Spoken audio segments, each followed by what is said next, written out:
Vamos a la palabra tiempo para rededicar e instruir. Vamos hablando mucha instrucción, mucha reedificación hoy. Tiempo para rededicar e instruir. Ese es el tiempo. ¿Puede creer usted ese?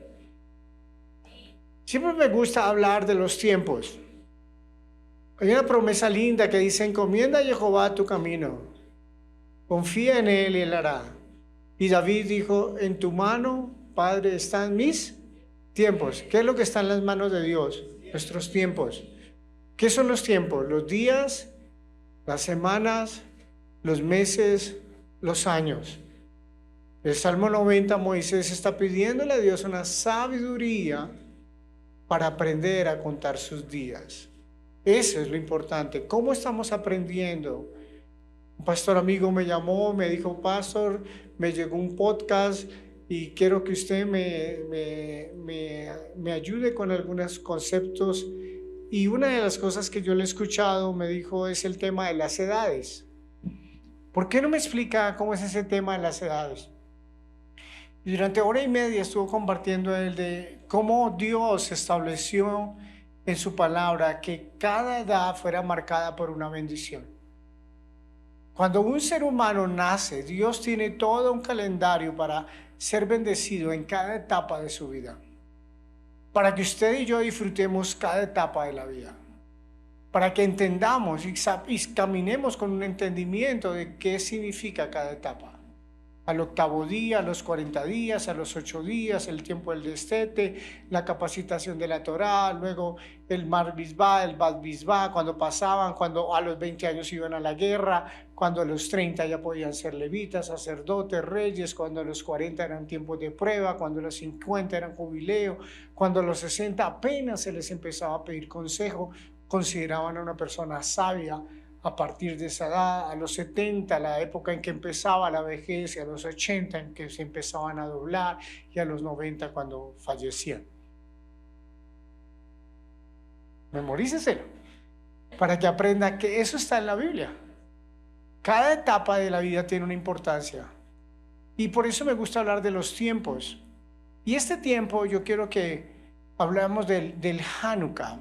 Y se ha escuchado mucho en el mundo del Hanukkah porque supuestamente es una fiesta judía donde prenden unas velas durante 8 o 9 días, algunas durante 7 días, algunos por 9 días, algunos tienen Hanukkah de 7 brazos, otros menorá de 9 brazos, pero más que prender unas velas, yo quiero que usted entienda qué significa este tiempo para Dios.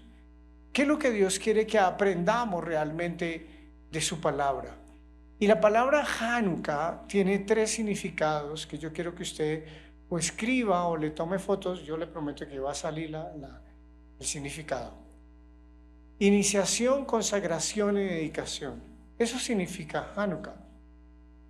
Y la pregunta es si realmente usted está dispuesto a tener hoy y en este tiempo un periodo de consagrarse y dedicarse a Dios, de consagrarse y tomar decisiones por Dios.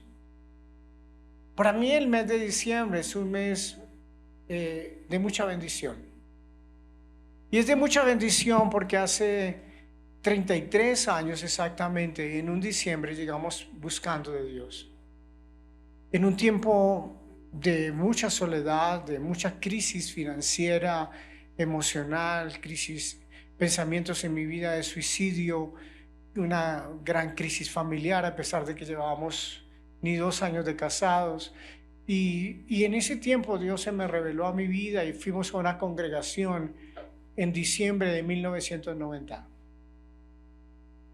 Y en diciembre del 2004 estábamos tomando una decisión para parar de llorar porque era el día 14 y el día 15 de la fiesta de Purim, donde había celebración. Y durante 3 meses, hace 19 años atrás, Clara y yo nunca salimos de la casa y llorábamos todos los días encerrados en la casa.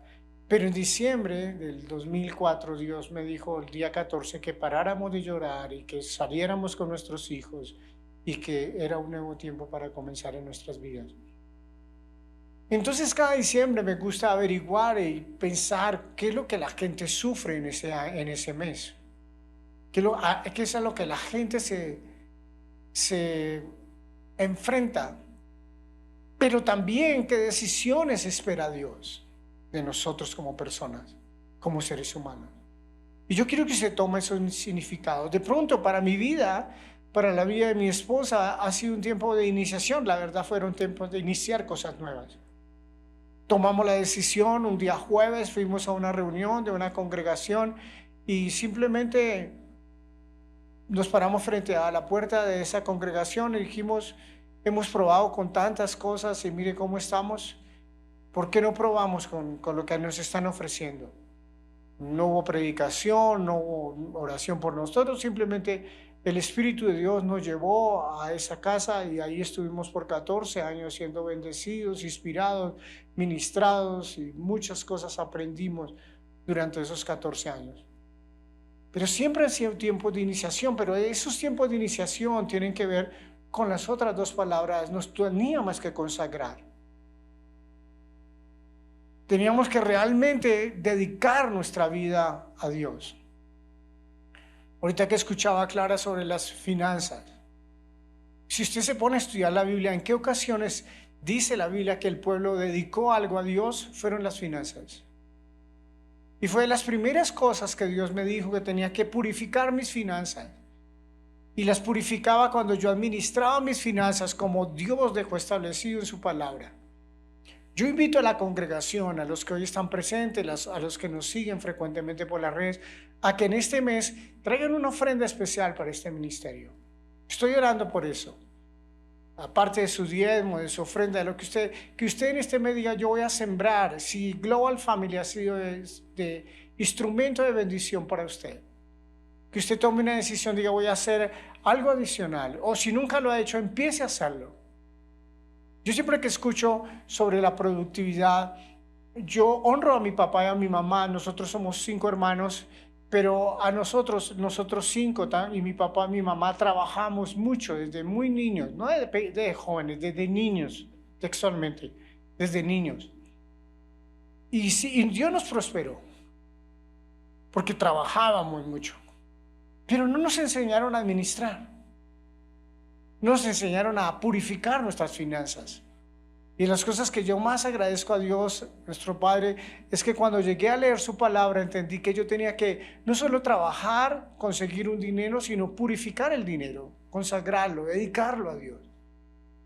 Y la purificación en mi vida moral, la purificación en mi vida como templo de Dios, todo eso lo tuve que hacer en ese tiempo. Y por eso hoy quiero que usted reflexione. Es un tiempo que usted se pare firme y que usted diga, no voy a hacer, han salido memes, los colombianos somos muy chistosos. Y dice que la libra de uvas está tan cara que van a pedir deseos con mamoncillos.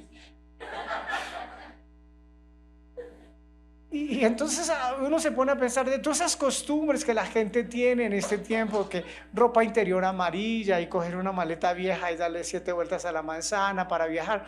Cosas que pues no tienen nada que ver con la realidad, ¿cierto? O engordarse para en enero ir y pagar el gimnasio y bajar lo que se engordó en este mes. Son como esas tradiciones de donde Dios realmente nos quiere sacar. Pero el principio es si realmente nos queremos consagrar. ¿De dónde viene la palabra Hanukkah? De un verbo que en el hebreo es Hanak. Y me ha encantado, como siempre, yo siempre les traigo los significados de la palabra porque fue un ejercicio que me enseñaron años atrás, a buscar el significado de las palabras. A veces las usamos sin un entendimiento de lo que significa esa palabra. Y ese verbo, mire lo que significa: estrechar, iniciar, disciplinar, adiestrar, dedicar, entrenar, instruir. ¿Quién ha leído o se sabe ese versículo de memoria que dice, instruye al niño en su camino y aun cuando fuere viejo, nunca se apartará de él? ¿Han leído? Proverbios 22. Instruye al niño en su camino y aun cuando fuere viejo, nunca se apartará. Esa palabra instruir es Hanak. Y instruir tiene que ver con estrechar. Instruir tiene que ver con disciplinar, tiene que ver con adiestrar, con entrenar. Y por eso quiero que hablemos de las dos cosas. ¿Cómo yo redico mi vida? ¿Y por qué redico? Porque Esdras y Zorobabel y los profetas y todos tuvieron que salir a reedificar un templo que estaba destruido. Físicamente, por mi alcoholismo, realmente Dios físicamente restauró mi cuerpo. Dios sanó mi colon, mi sistema digestivo de consumir tanto alcohol. Pues había destruido mi sistema digestivo y había momentos en que yo iba caminando por la calle, me daban unas picadas al colon donde yo tenía que botarme al piso donde estuviera, sentarme a que me pasara ese dolor, porque era horrible, porque desde muy niño estaba tomando. Y cuando yo empiezo a tomar decisiones, la verdad la primera decisión fue dejar el alcohol, porque yo tenía que recuperar mi cuerpo, era la manera en que Dios sanó mi cuerpo. A través de que en este tiempo, diciembre, para nosotros era de mucho trabajo.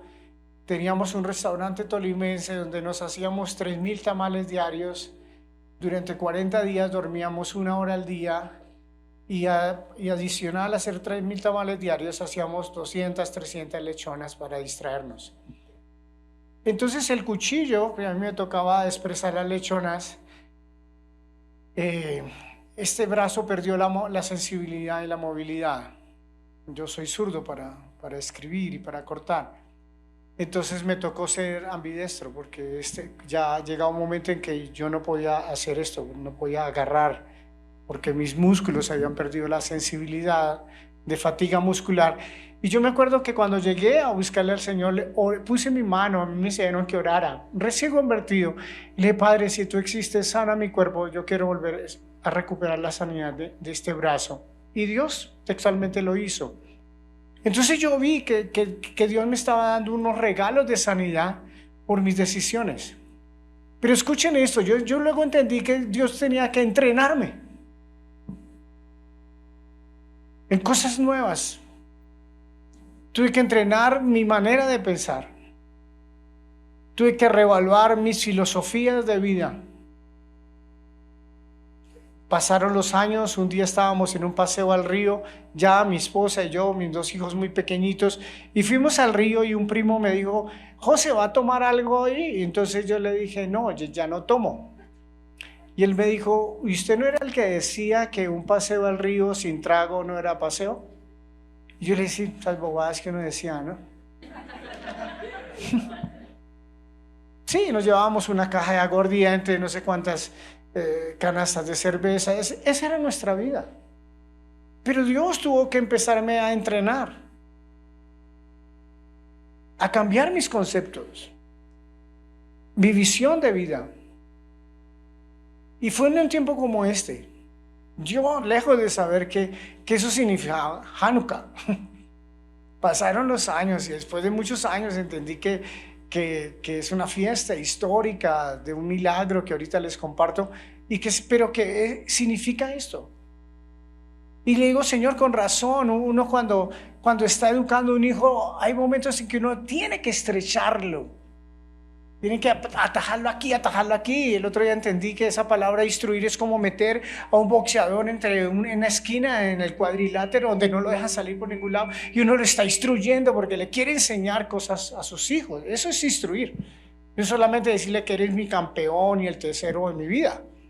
Eso es parte de la instrucción, de la disciplina, de lo que Dios me quiere enseñar como hijo. Yo espero que usted tenga un anhelo en su corazón, ser un buen hijo de Dios. Déjese entrenar por el Padre. Déjese disciplinar, deje su carácter rebelde, terco, de esos conceptos de vida que de pronto es lo que le ha estorbado para no dedicar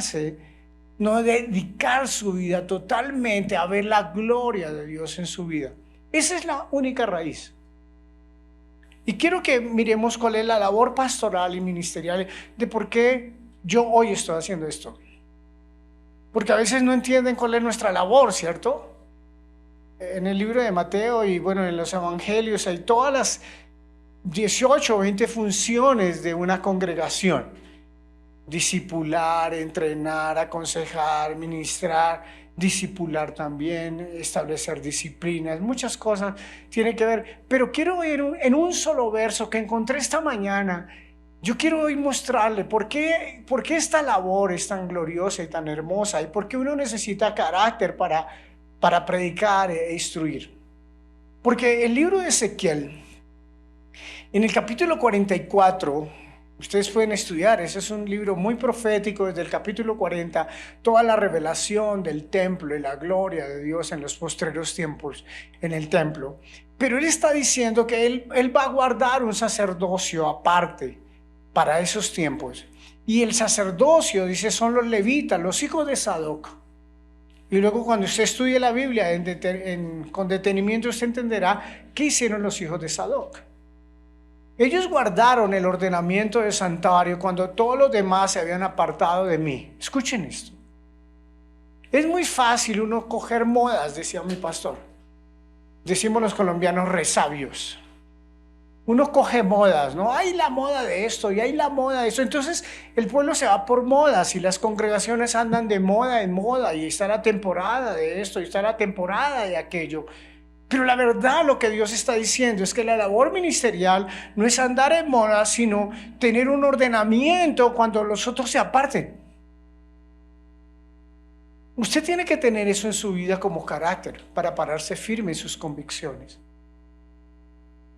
Ellos se acercarán para ministrar, dijo el Señor. Delante de mí estarán para ofrecerme la grosura, la sangre, dice Jehová el Señor. Ellos entrarán en mi santuario, se acercarán a mi mesa para servirme y guardarán mis ordenanzas. El verso 23 dice esto, que es lo que yo quiero hoy centrarme. Ellos, el sacerdocio de Sadoc, enseñarán a mi pueblo, ¿a qué? Por favor, léanlo en voz alta. Diga, hacer diferencia entre lo santo y lo profano, y les enseñarán a discernir entre ¿qué? Pueden leerlo otra vez. O sea, ¿cuál es la función ministerial y sacerdotal? Enseñar. ¿Enseñar a quién? Al pueblo. ¿Y qué es lo que debemos enseñar? A que el pueblo aprenda a hacer diferencia entre lo santo y lo profano. Yo les he predicado cuál es la función de un matrimonio. Y la función de un matrimonio es establecer qué está bien, qué está mal, qué es bueno, qué es malo, qué es correcto y qué es incorrecto. Esa es la función de un matrimonio. No es en el colegio, no es en la escuela, no es en la iglesia, no es en el ministerio de niños, no es en el taller de los niños, no es en el ministerio de junior, es en casa, donde Dios nos da la responsabilidad. Entonces, una de las labores es que nosotros debemos hacer esa diferencia. Esto tenemos que aprender a hacer y a discernir entre lo limpio y lo no limpio. Hablando de mi disciplina con Dios, una de las cosas que Dios empezó algunos años atrás fue hablarme de las leyes dietéticas. Y yo había sido cristiano por muchos años y a mí nadie me había hablado de la palabra, había leyes dietéticas. Como había leyes de higiene y como había leyes civiles y muchas otras leyes. Yo creía por un tiempo que todas las leyes eran eclesiásticas. Pero empecé a Dios a enseñarme sobre mi manera de comer. Sobre yo cómo Dios me había diseñado un sistema, 11 sistemas, y uno de esos 11 sistemas es el sistema digestivo. Y entonces yo aprendí a que Dios me quería aconsejar por amor a mí, no por imponerme cargas, de que había unas cosas que me iban a hacer daño si yo seguía con esos hábitos alimenticios. A raíz de mi alcoholismo y esas torturas de levantarme en las mañanas y no saber qué había hecho el día anterior, que era lo más difícil para mi vida cuando me despertaba en un guayabo de esos tan horribles. Tenía un hambre tan horrible que me comía en un desayuno. Fácilmente mi desayuno era un caldo con costilla, huevos pericos, tamal, chocolate y una jarra con agua.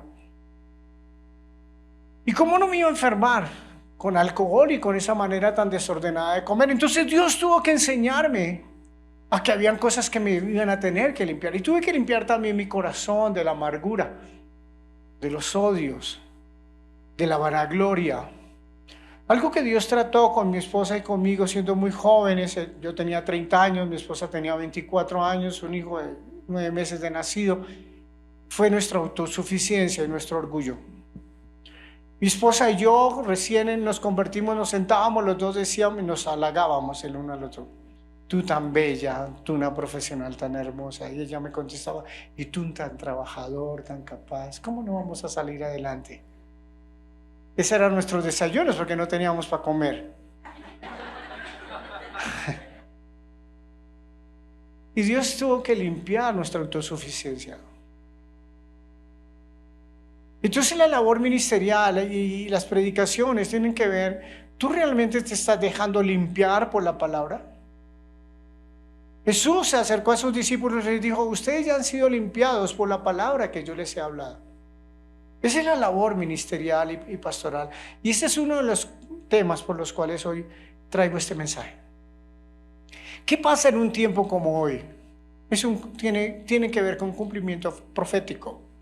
Y el cumplimiento profético lo voy a enfocar básicamente en 4 cosas. Espero que usted las anote para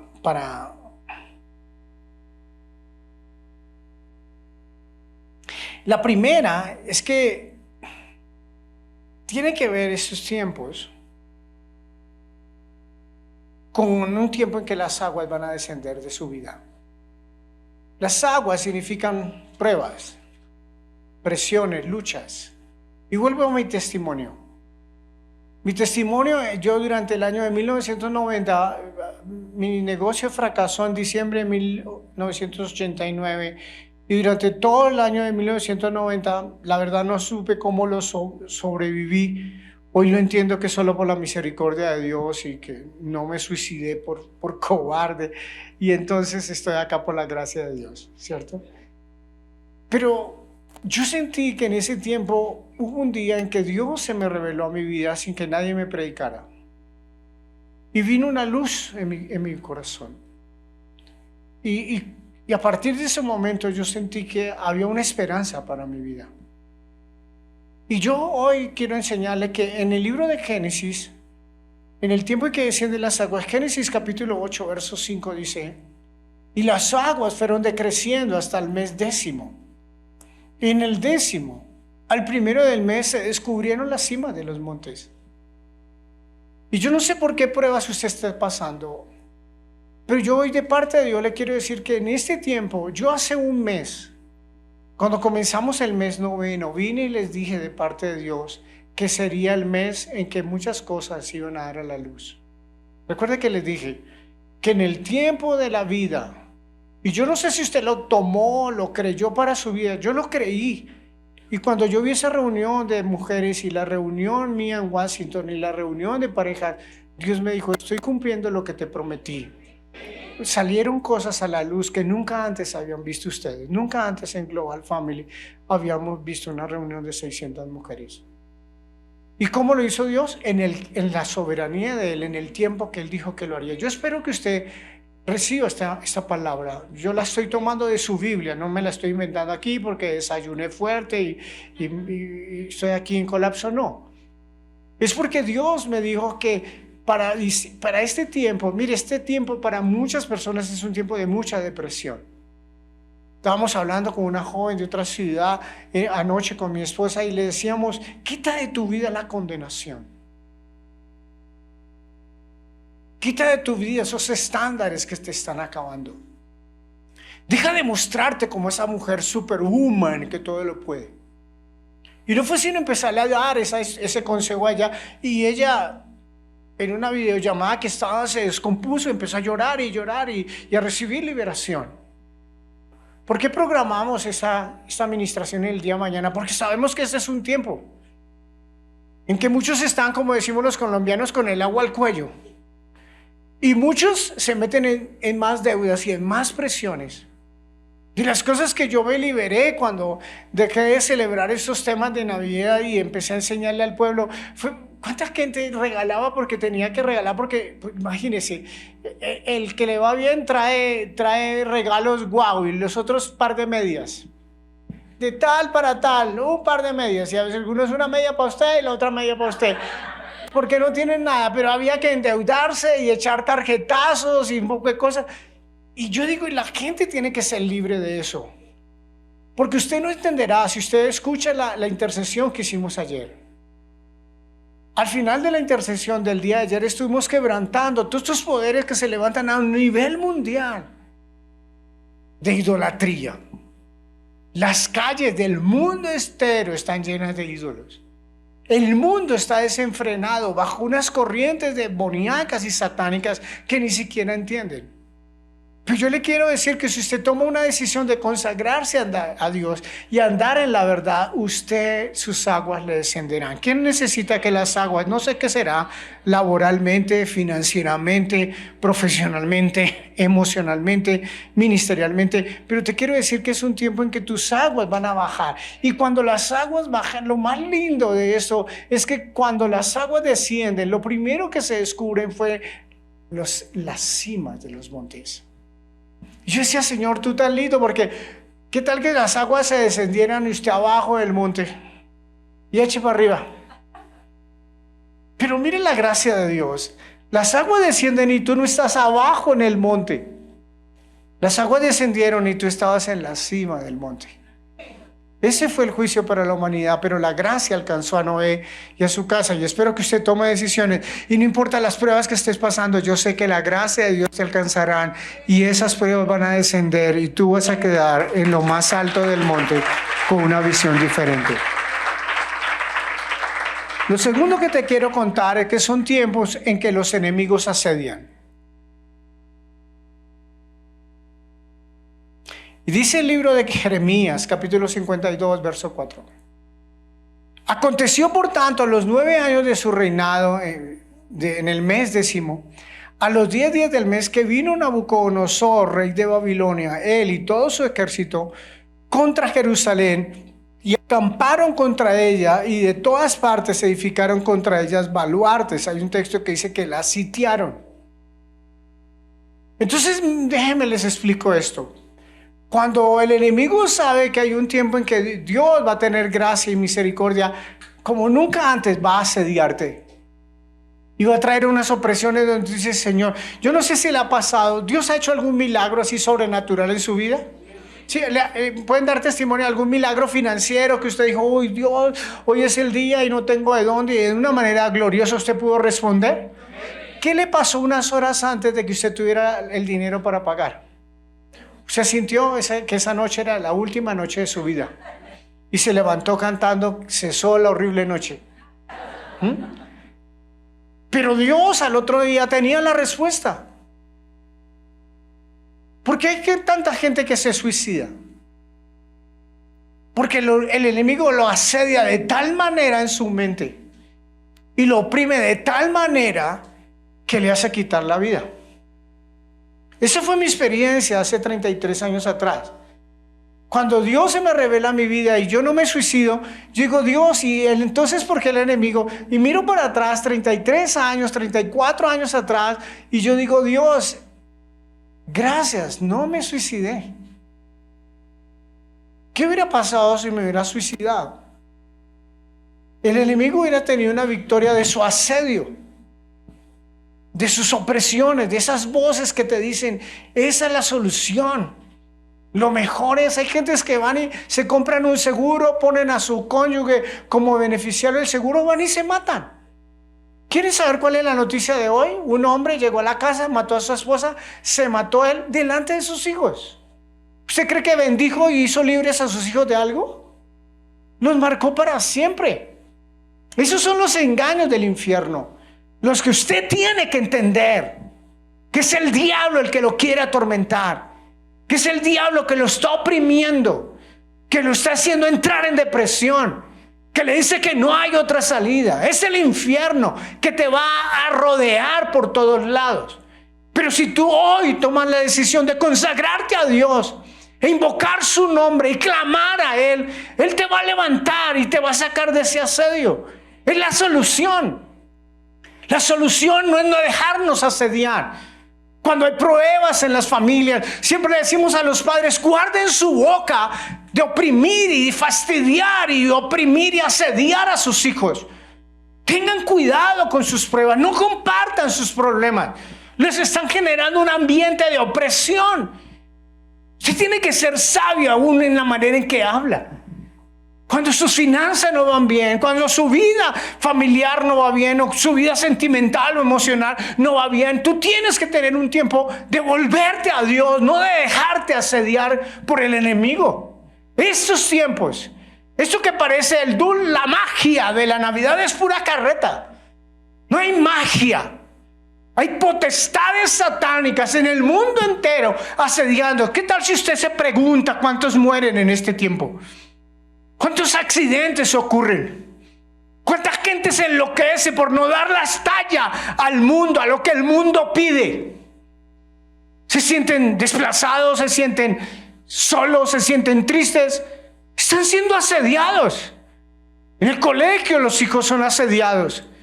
En el trabajo un hombre me buscó y me dijo: pastor, no sé qué hacer. Hay una mujer en el trabajo que me está asediando tanto que ya voy a renunciar. ¿Usted cree que el diablo se queda quieto?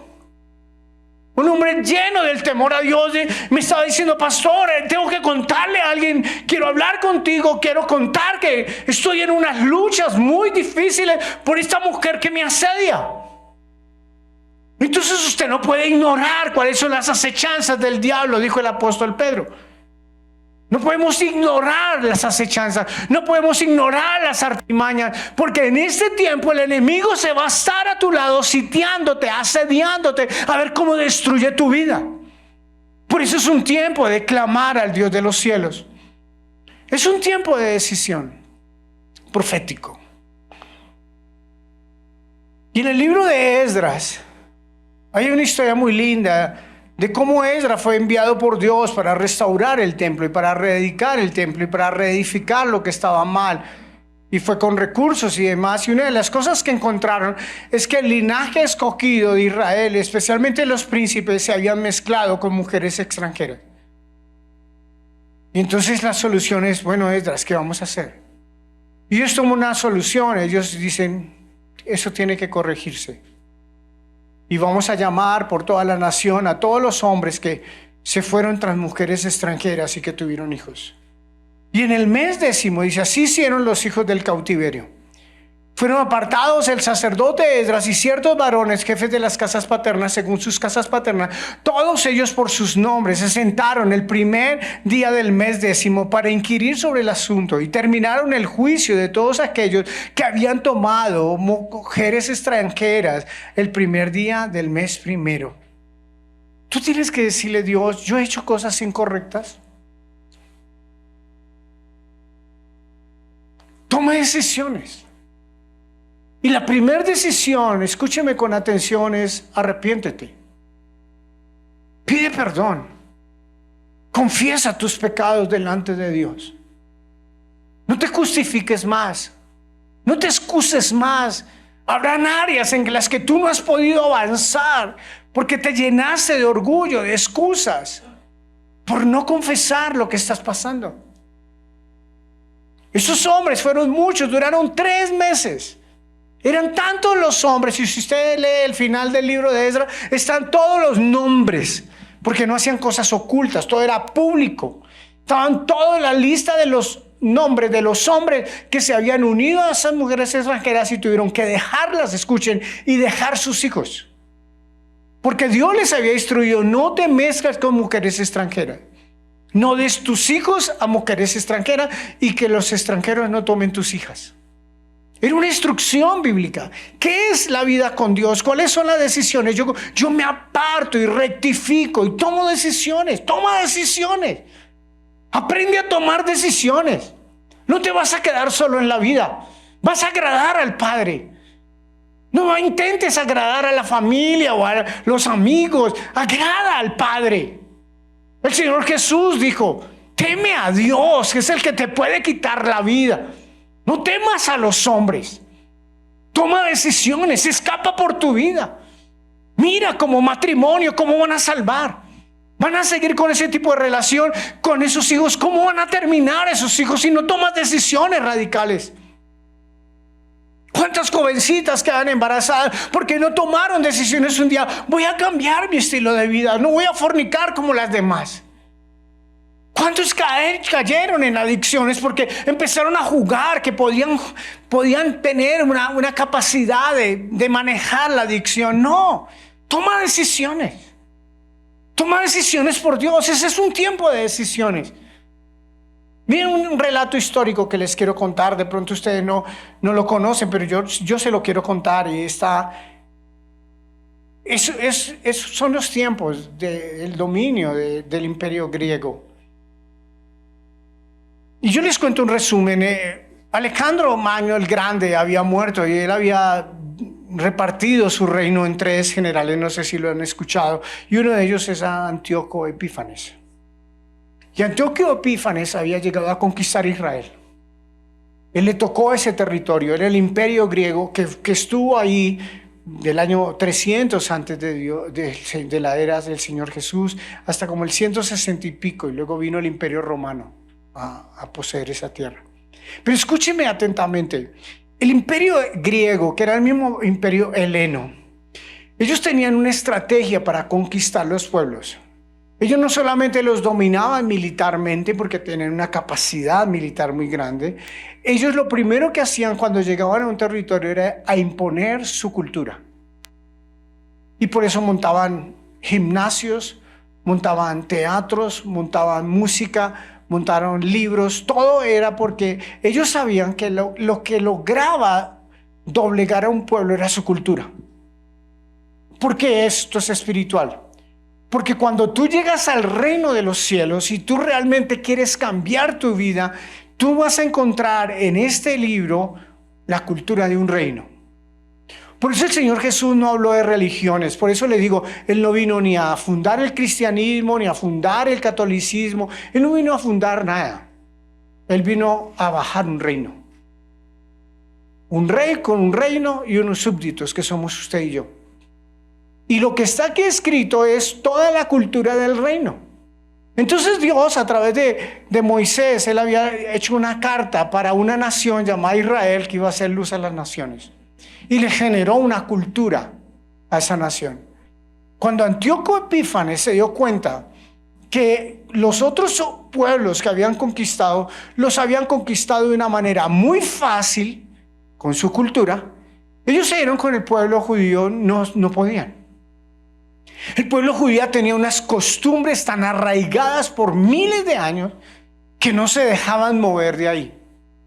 ¿Y cuáles eran las columnas de la cultura del pueblo? Ellos creían que la Torá, los 5 primeros libros de la Biblia, era la columna vertebral de las Escrituras. Fue lo que Dios le reveló a Moisés. Moisés le escribió y él le dijo: dale estos estatutos, decretos, preceptos, mandatos para que los pongan por obra en la tierra que yo les voy a entregar. Esa era la columna. Entonces, ¿qué fue lo que Antíoco Epífanes empezó a hacer? Él les empezó a prohibir leer la Torá. Lo segundo era que Dios les había dado, y si usted lee la Biblia, dice: y en el día séptimo, 4º mandamiento, acuérdate del día del Shabbat, del reposo. El 7º día reposarás tú, tu extranjero, tu siervo, tu sierva. ¿Por qué? Porque en el día 7º Dios acabó el día 6º la creación, y en el 7º reposó y lo santificó y lo apartó. Y porque cuando tú estudias sobre el Shabbat es una manera de hacer un pacto con Dios. Es la manera de que somos su pueblo, es un sello de que somos su pueblo. Entonces fue lo segundo. Entonces ellos dijeron: no pueden guardar el Shabbat. Lo tercero era que ellos circuncidaban todos los varones al 8º día. ¿Por qué? Porque al 8º día todo varón que era circuncidado entraba en pacto de santidad y en pacto de sangre, que proféticamente era la sangre del Señor Jesús. Y era un hombre de 8 días de nacido que ya estaba bajo pacto de santificación. Lo empezaron a prohibir. ¿Cómo lo prohibían? Asesinando al que practicara estas cosas. Eso no era que, oiga, usted como es de fe, y se burlaba. No, los mataban. Bajaban los pantalones de los hombres circuncidados y los asesinaban. Y luego les prohibían celebrar sus fiestas. Eso fue lo que Antíoco Epífanes se dio cuenta. ¿Qué hace entonces Antíoco Epífanes? Además de prohibirles esto, él les contamina el templo. Y el Señor Jesús en Mateo 24 habló de que una de las señales de su venida será cuando vean la abominación desoladora. Uy, ¿no han leído ese texto? El profeta Daniel había hablado de la abominación desoladora y es una revelación profética de lo que el antimesías, el anticristo hará en el futuro. Abominación desoladora. Y por eso Jesús dijo, cuando vean esa abominación, ¿qué fue la abominación desoladora que él hizo? Míreme atentamente.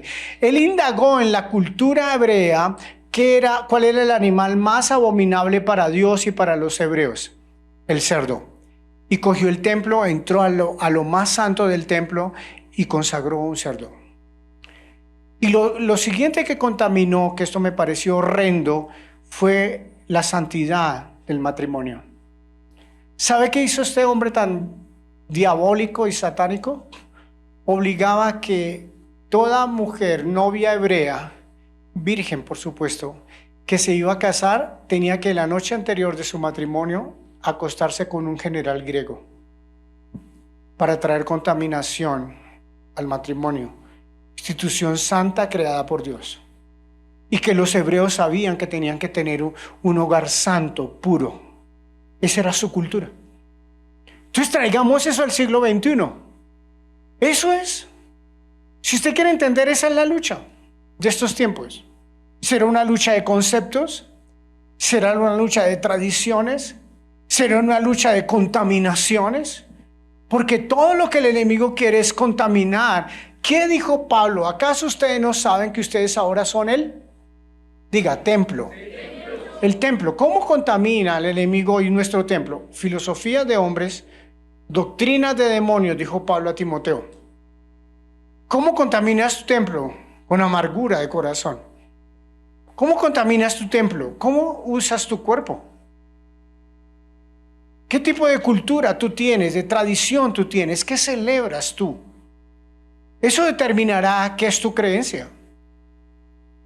Por eso es que es una guerra, por eso les empecé hablando de la labor pastoral y ministerial. Yo podía decirles aquí, vaya, traigan todos, y sí, lo celebré por años. Bueno, casi nunca lo celebré, trabajaba tanto que ni tiempo teníamos de celebrar.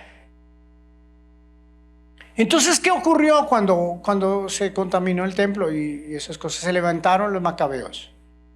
Primera y segunda de Macabeos, esos son los libros históricos que cuentan exactamente cómo fue la batalla. Entonces los macabeos se levantaron y durante 3 años, aunque era un ejército así como predicabas de Asa, en ese tiempo los macabeos eran nada contra el imperio griego, pero de una manera gloriosa. Durante 3 años ellos resistieron y la última victoria es que ellos lograron recuperar el templo y por eso celebraron Hanukkah, rededicaron el templo. ¿Qué te digo? Tú puedes haber contaminado tu templo. Hoy puedes tomar la decisión, quiero rededicar mi templo para ti. Sí, cuando empezamos a hablar de los seminarios de pureza, yo veía cuando hablábamos de la virginidad y de la santidad, jóvenes nos decían, pastor, me llegó tarde ese mensaje. Ya perdimos la virginidad. Pero luego unos testimonios de cómo Dios de una manera gloriosa hasta físicamente restauró la virginidad. Ese es Dios. Cuando tú dices voy a rededicar, ya no voy a estar pensando lo que mi familia piensa, lo que aprendí en la universidad. ¿Qué dice la palabra hermosa de mi Padre? Nosotros hace 19 años tuvimos que tomar esa decisión y todo fue para un proceso de renovar muchos conceptos teológicos, doctrinales, que nadie nos enseñó. Y entonces nos hubiéramos aferrado a decir, no, pero así no aprendí, así no me enseñaron. Y Dios me dijo un día, ¿quieres saber mi verdad? ¿Sí o no? Yo le dije, sí, Padre, mi sueño es hacer tu voluntad. Dijo, bueno, entonces vas a tener que cambiar muchas cosas. Y muchas cosas han cambiado. Y sigue Dios cambiando. Y yo no puedo decirle, ya soy un producto terminado si yo realmente quiero hacer la voluntad del Padre. Estos macabeos se levantaron, obtuvieron victoria. Y la historia cuenta que ellos pudieron reedificar el templo. Quiero terminar este mensaje con la revelación del Señor Jesús en Hanukkah. Para que vaya a su Biblia a partir de Juan capítulo 8 y encuentre algunos textos Espero que me sigan ahí, Juan 8. Este capítulo 8 de Juan, capítulo 9 y capítulo 10 de Juan, fue durante el tiempo de una fiesta de Hanukkah, de una celebración para un tiempo, como un mes final, mes noveno, principio mes décimo, más o menos una semana. ¿Y qué ocurrió en ese tiempo? Lo primero es que Él se revela como la luz del mundo. ¿Qué es lo primero? Anote, por favor. ¿Cuál fue la primera revelación en un tiempo de luces, en un tiempo de luz, que el Señor Jesús les habló y les dijo a todos los que estaban sentados en el pórtico, en el templo? En Juan 8:12 dice, otra vez Jesús les habló diciendo, yo soy la luz del mundo. El que me sigue no andará en tinieblas, sino que tendrá la luz de la vida. ¿Quieres saber cómo cambiar su historia? Esta es la historia. Este es el camino. Venimos en tinieblas. Venimos en confusión. Pero lo único que nos puede dar la victoria para cambiar es que recibamos a Jesús como la luz del mundo para nuestras vidas.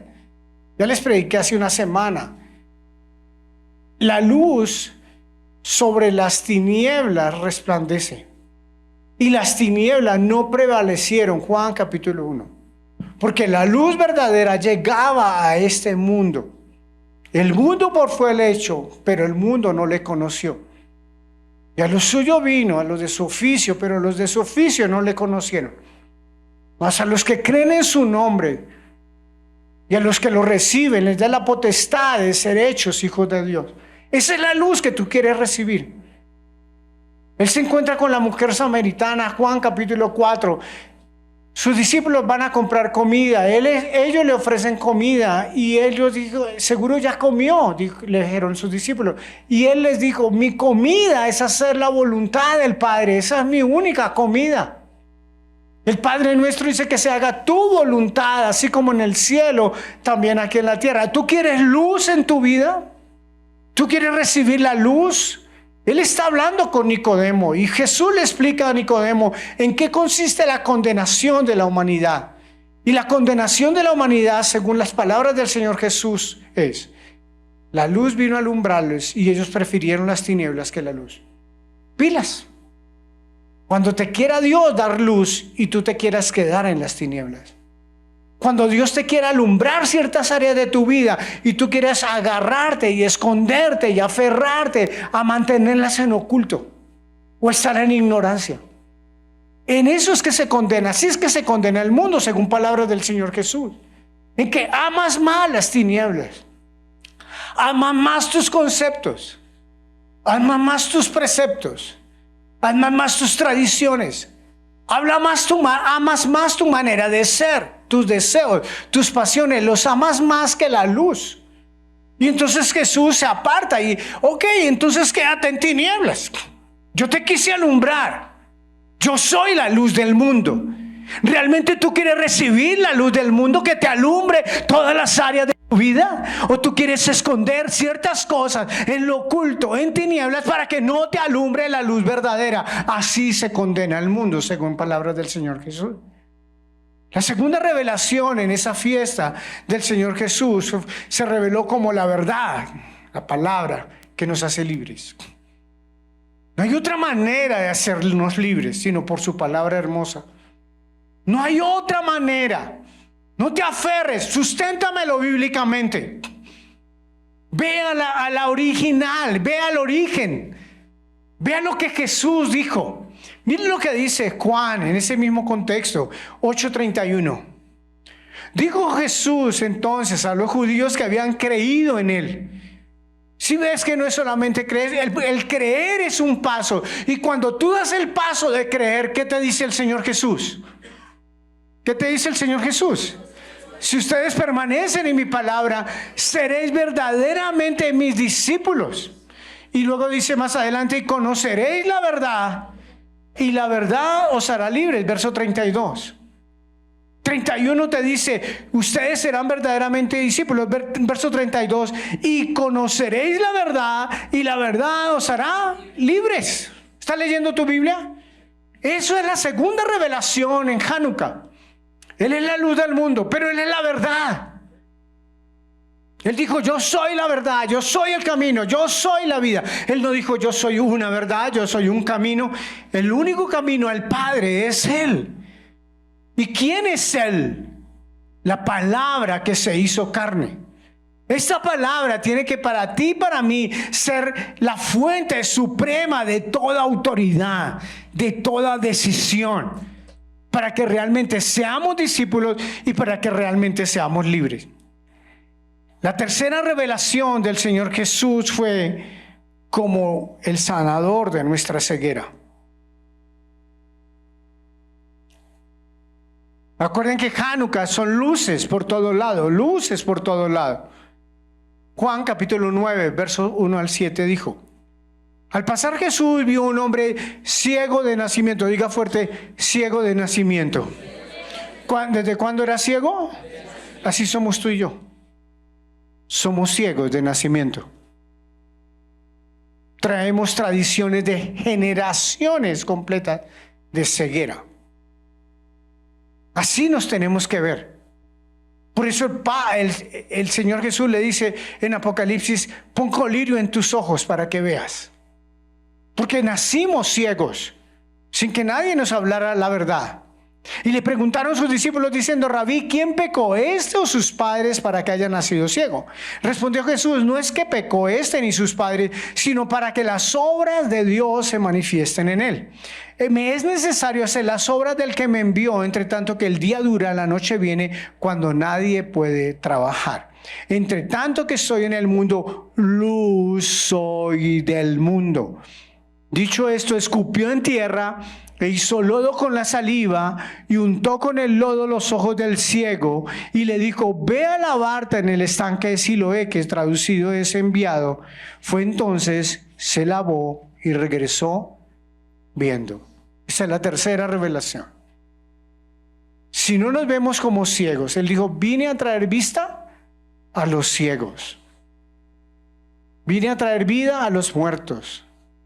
Vine a sanar a los paralíticos. Eso somos tú y yo. Cuando espiritualmente venimos así. Y tú tienes que decirle, Señor, yo quiero salir de mis cegueras. Cuésteme lo que me cueste. Tenga que cambiar lo que tenga que cambiar. Ese es el espíritu noble que Él busca de nosotros. Una humildad. Una nobleza para reconocer nuestra ceguera.